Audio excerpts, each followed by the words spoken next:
Bang ayaw nyo kong tantanan na. Ayaw nyo kong tantanan na. Sinasabi ko na nga baga. Kaya ako yung laging alisto. Nandyan lang pala kayo. Kala siguro ninyo makakalapit kayo sa akin. Subukan nyo. Mahagip-hagip ko lang ang isa sa inyo. Ipaglalagyan talaga kayo.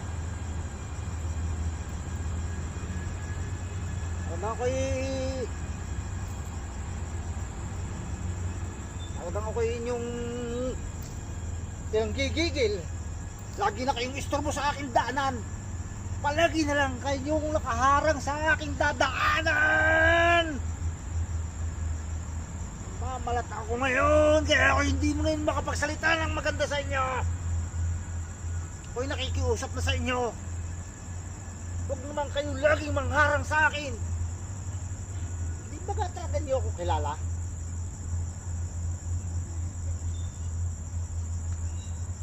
Sabi ko sa inyo,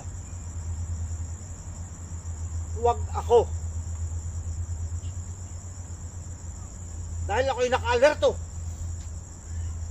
Bawat hakbang ko may paglalagyan kayo. Kaya sinasabi ko sa inyo, huwag na ninyo akong harangan.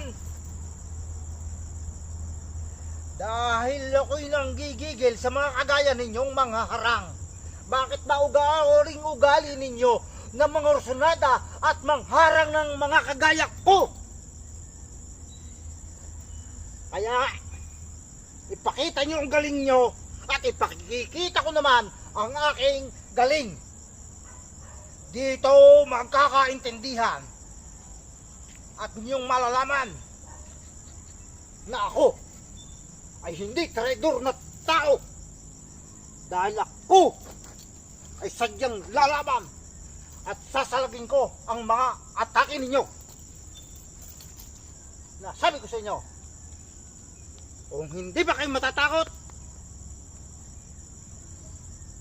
alam naman ninyo, ang isang Batanggenyo palagi may dalang tatak Batanggenyo, ang 29. Kaya pumasok na kayo at nang tayo magkaintindihan.